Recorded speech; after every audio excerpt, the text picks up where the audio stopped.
agora vamos saber como é que está o mercado financeiro com o Luiz Arthur Nogueira. Hoje saiu o IPCA 15, Luiz, é isso? Isso mesmo, Paulo Nobre, o IPCA 15, na verdade saiu ontem o IPCA 15, hoje saiu o índice de confiança, são dados sempre importantes porque dão um termômetro da economia em pleno feriado. Muita gente acha que no feriado não acontece nada na economia. Hoje, feriado, claro, na cidade de São Paulo, 25 de janeiro, 469 anos. E o curioso, Paula, é que tem pregão na B3. A B3 que fica no centro de São Paulo. Quem conhece o centro de São Paulo, vale a pena a visita. Lá fica o pregão, hoje que é um pregão virtual da B3, não tem mais as pessoas ali comprando e vendendo, os corretores, é tudo digital, mas é uma visita bem bacana. E o pregão funcionando normalmente nesta quarta-feira, feriado em São Paulo. Daqui a pouquinho a gente vai conferir o mercado financeiro, como é que ele está. O IPCA 15 que você mencionou foi anunciado ontem e houve uma alta no índice, não foi positivo não, o Banco Central preocupado com a inflação, e hoje saiu o índice de confiança do consumidor, que é esse que a gente vê na tela. Quem nos acompanha por imagens pelo YouTube, pela Panflix, repara que de dezembro para janeiro houve uma queda no índice de confiança do consumidor, saiu de um patamar de 88 pontos para um patamar de 85,8 pontos.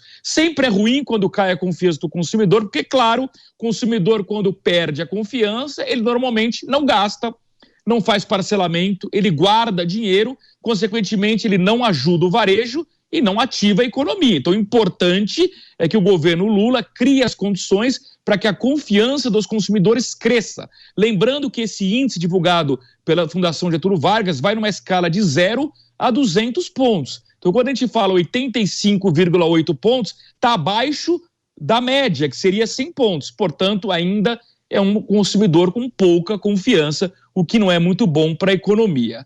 Outro assunto importante desta quinta-feira envolve a questão da promessa do presidente Lula de isentar de imposto de renda todos os trabalhadores que ganham até R$5.000. Tá difícil cumprir essa promessa porque não tem dinheiro para o governo fazer isso. E a gente vai acompanhar agora uma reportagem do David Tars, que vai trazer a palavra do ministro do Trabalho, Luiz Marinho, que vai explicar, afinal de contas, se é possível ou não cumprir essa promessa feita pelo presidente Lula. Acompanhe. Luiz Marinho, ministro do Trabalho e Emprego, voltou a citar a isenção do imposto de renda para quem ganha até R$5.000 por mês, mas disse que isso aconteceria de forma gradual. Primeiramente, por meio de uma medida provisória, uma MP, e, claro, precisa da aprovação também do Congresso Nacional. Luiz Inácio Lula da Silva também falou sobre essa proposta, que foi uma promessa de campanha dele, mas para que isso acontecer, não descarta a volta de alguns impostos e até mesmo a elevação de tributos. De acordo com os especialistas, caso a isenção do imposto de renda aconteça, geraria aí um gasto público, um déficit, na verdade, na casa de 173 bilhões de reais por ano. Se for de forma gradual, 16 bilhões de reais. Luiz Marinho também falou sobre a questão dos motoristas de aplicativo, que eles precisam de regulamentação, já que muitos se acidentam e não são amparados. Então, é necessária essa questão de ser revista. Ele, recentemente, a gente relembra que acabou traçando um comparativo com os motoristas de aplicativos e entregadores ao trabalho escravo. Outra situação falada pelo ministro é em relação ao saque aniversário do Fundo de Garantia. Eles querem eliminar que isso aconteça, querem acabar com essa proposta, mas tudo isso ainda vai ser visto. Então essas questões vão ser vistas e revistas e, claro, que a gente segue acompanhando. David de Tarso para a Jovem Pan. Muito bem, eu queria chamar agora aqui no programa Mercado Financeiro o nosso convidado, Davi Leles, ele que é economista e sócio da Valor Investimentos. Davi, bom dia, seja bem-vindo, tudo bem? Bom dia. Tudo ótimo. Davi, vamos começar então com esses assuntos econômicos. Ontem teve IPCA 15, que teve até alguns dados positivos, mas a inflação ainda está rodando muito acima do teto da meta deste ano do Banco Central, que corre o risco de não cumprir a meta pelo terceiro ano consecutivo. Tem essa questão fiscal, que a matéria acabou abordando, não tem dinheiro para cumprir muita promessa e o mercado aguarda com muita expectativa qual vai ser a nova regra fiscal para substituir o teto de gastos, e o índice de confiança do consumidor, que eu mostrei há pouco, que caiu. Queria que você desse aí um comentário geral, como é que você está enxergando a economia nesse início do governo Lula? Vamos lá, o início do governo Lula está muito incerto ainda, os mercados começam a precificar, começam a dar qual vai ser o tom ao longo do ano, mas já existem alguns indicadores que a gente consegue analisar. O IPCA 15, que é o IPCA parcial, não chega a ser o de 30 dias ainda, começando a estressar, começa a dar sinais que o que a gente precificou lá atrás estava certo. O que a gente precificou lá atrás, na virada do ano? Algumas medidas que foram tomadas ao longo de 2022, antes da virada do ano, foram medidas transitórias, foram medidas tomadas pelo antigo governo ali do Jair Bolsonaro, que tinham um caráter transitório de, na virada do ano, deixarem de valer. Por exemplo, teto do ICMS, algumas isenções, algumas desonerações que aconteceram. E essas desonerações, em janeiro, já acabam algumas em relação a combustíveis, por exemplo, gás de cozinha e entre outros permanecem por mais tempo, mas essas alterações que eram artificiais e transitórias vão começar a sair do orçamento do governo, vão começar a parar de valer. Por exemplo, agora a gente está vendo um aumento no combustível, muito por conta dessa retirada do ICMS, mas muito por conta da variação do barril de petróleo. Então já era esperado nessa virada de ano, janeiro e fevereiro, uma volta da inflação. E já está sendo precificado ao longo do ano que essa inflação pode sim começar a estressar novamente. Ao longo de 2022 nós vimos várias quedas de inflação, a chamada deflação ao longo de alguns meses, e agora a inflação deve subir. Junto a tudo isso, como você bem comentou, Luiz, nós vemos o consumidor um pouco mais receoso, um pouco mais incerto.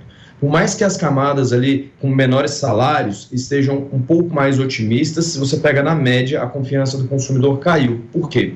Está tudo muito incerto ainda. Esse pacote do Haddad vai passar ou não, essa isenção de imposto de renda, ela é válida, mas sem dizer de onde você vai tirar essa contribuição que vai ficar faltando, ela pode trazer impactos muito negativos, né? Imagina que você tem um orçamento familiar, você e sua esposa, você paga algumas contas e sua esposa paga outras contas de casa. Mesma coisa que você chegar para ela no início do mês e falar, olha, esposa, você não precisa mais pagar a água e a luz. Mas você não disse de onde vai tirar, porque não sobrava orçamento familiar para você pagar. Pode parecer uma notícia boa se você olha por um lado só, mas se você não diz de onde vai vir a destinação desse dinheiro, a gente acaba se embananando lá na frente, tendo que tirar dinheiro e orçamento de algo que é crucial para o país. Isso não pode acontecer. Por isso a incerteza. Sem dúvida. Já vou continuar a conversa com o Davi. Vou aproveitar agora para conferir o mercado financeiro hoje. Como eu disse na abertura, tem pregão na B3, apesar do feriado em São Paulo. E convenhamos, não é um dia de aniversário, de festejos na Bolsa. Pelo menos não na Bolsa de São Paulo, caindo 0,63%. Quem acompanha no gráfico repara 112.319 pontos. Mas esse pessimismo não é exclusividade do Brasil, não. No próximo gráfico a gente vai ver as bolsas globais, no canto direito, as europeias todas no vermelho. Frankfurt 0,44 de baixa, Londres 0,28, Paris 0,44, Madrid 0,33%.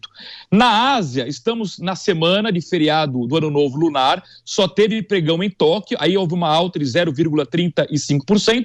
Os outros dois indicadores que vocês enxergam, tanto de Xangai quanto de Hong Kong, são da sexta-feira passada, porque não houve pregão desde segunda-feira, nem na China, nem em Hong Kong, tá bom? E no canto superior esquerdo, os dados das bolsas americanas são do fechamento de ontem. Por quê? Porque o pregão na Bolsa Americana abre às 11h30 da manhã, pelo horário de Brasília, portanto, daqui a pouquinho nós teremos essa abertura. Má notícia, o índice futuro da Bolsa Americana indica uma abertura em queda, seguindo o mesmo pessimismo da Bolsa Europeia. E por que esse pessimismo global? O receio de uma recessão muito forte, tanto nos Estados Unidos quanto na Europa, por conta da alta de juros. No próximo gráfico, o mercado de câmbio, a gente vai ver um alívio hoje. O normal seria o dólar subir quando a Bolsa Brasileira cai, não é o que acontece hoje. Dólar caindo 0,45%, R$ 5,13. O euro em queda de 0,46%, R$ 5,58. Bitcoin praticamente estável, valendo 22.653 dólares. Então, queria chamar de novo o Davi Leles, ele que é economista e sócio da Valor Investimentos. Davi, como é que a equipe aí de estrategistas da Valor Investimentos acompanha esse momento do mercado financeiro aqui no Brasil e qual é a orientação para os investidores? Aproveita a renda fixa com juros altos ou tem oportunidade na Bolsa de Valores? Vamos lá, a gente tem toda uma equipe aqui na Valor que acompanha os mercados e acompanha os movimentos no Brasil e globalmente. Qual que é o momento que nós estamos agora? O momento que o Brasil tem os juros reais mais altos do mundo. O que são juros reais, pessoal? Pega os juros do país hoje na casa de 13,75 e desconta o que a inflação está corroendo de poder de compra. A Argentina, alguns outros países têm juros mais altos, mas a inflação está tão disparada lá, você não consegue ganhar acima da inflação. O Brasil, por hoje, ter os juros reais mais positivos do mundo, tem uma renda fixa muito atrativa. E você comentou, Luiz, que por mais que a bolsa esteja caindo aqui, o dólar não está subindo, o dólar está caindo também. Então a gente está atraindo capital estrangeiro, e quanto mais capital estrangeiro a gente atrai para a renda fixa aqui, o dólar tende a arrefecer, tende a cair um pouco mais, quem entra mais dólar, e a gente infla o preço do real, o real fica mais forte frente a outras moedas como o dólar. Isso está acontecendo agora. Mas e bolsa? Será que a solução é só renda fixa? O que a gente acompanha? Existem alguns indicadores que são importantes a gente levar em consideração. Um deles é o preço-lucro.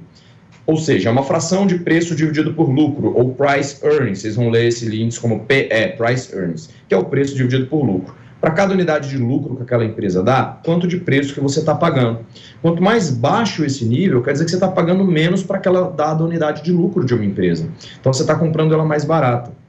A Bolsa Brasileira hoje, o Ibovespa, está em níveis mínimos de preço-lucro dos últimos 10 anos. Isso quer dizer que o que a gente tem pago pelas empresas da Bolsa hoje está quase no segundo desvio padrão para baixo. Isso quer dizer que no primeiro desvio padrão, lá naquela curva gaussiana que a gente vê lá em estatística, 68% dos resultados estão dentro daquilo. E no segundo desvio padrão, 95% dos resultados estão dentro daquilo nos últimos 10 anos. Isso quer dizer que a Bolsa está no nível de preços tão baratos que cerca de 95%, 90% das vezes ela está mais cara nos últimos 10 anos.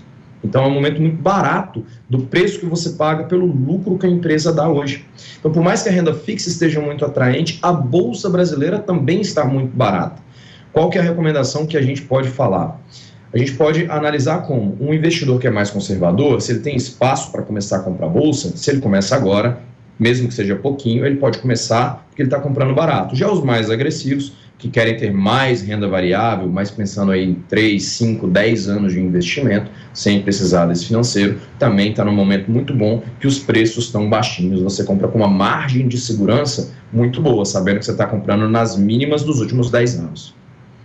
Muito bem, eu queria agora chamar ao vivo o repórter Matheus Coelzer, que está no Rio de Janeiro. Ele vai falar de uma empresa que talvez seja a mais importante da Bolsa de Valores, a Petrobras. Uma empresa que também vive um momento de muita incerteza, com troca da sua presidência. Ontem a Petrobras anunciou um reajuste de 7% no preço da gasolina e desde a eleição do presidente Lula até hoje, as ações da Petrobras caíram cerca de 30%. Então, quando o Davi Leres fala que a Bolsa Brasileira está barata, para muita gente a Petrobras também está muito barata. Claro que tem muito risco, porque é uma empresa estatal. E amanhã, quinta-feira, é um dia importantíssimo para a Petrobras. Tem reunião na empresa que vai definir o novo presidente. Não é isso, Matheus? Bom dia, seja bem-vindo. Exatamente, Luiz. Muito bom dia para você, a todos que nos acompanham aqui no mercado. Como você falou, amanhã é um dia importante. Na verdade, já nessa semana, outras reuniões já foram realizadas com a cúpula aqui da Petrobras, de onde falamos ao vivo, no centro aqui da capital fluminense, onde se teve o aval do nome do senador Prates para assumir a presidência da estatal aqui da Petrobras. Embora a cúpula, o Conselho Deliberativo e Administrativo seja formado por maioria de bolsonaristas, não deve-se ter uma grande rejeição. Acredita-se, no entanto, que ele deve assumir de fato a estatal, deve assumir a presidência aqui da Petrobras. Obviamente que amanhã se tem esse dia importante, onde deve-se ter, então, ele precisa só de um voto para assumir esse cargo. Agora, durante as reuniões que foram realizadas aqui na capital fluminense, se tratou sobre diversos aspectos, inclusive não só com representantes dos comitês, mas também com acadêmicos que trouxeram algumas linhas para se pensar em possíveis mudanças, viu? Outra questão, ele foi abordado, o senador Prates foi abordado sobre a questão da política de preços e sobre esse aumento dos combustíveis de 7,4%.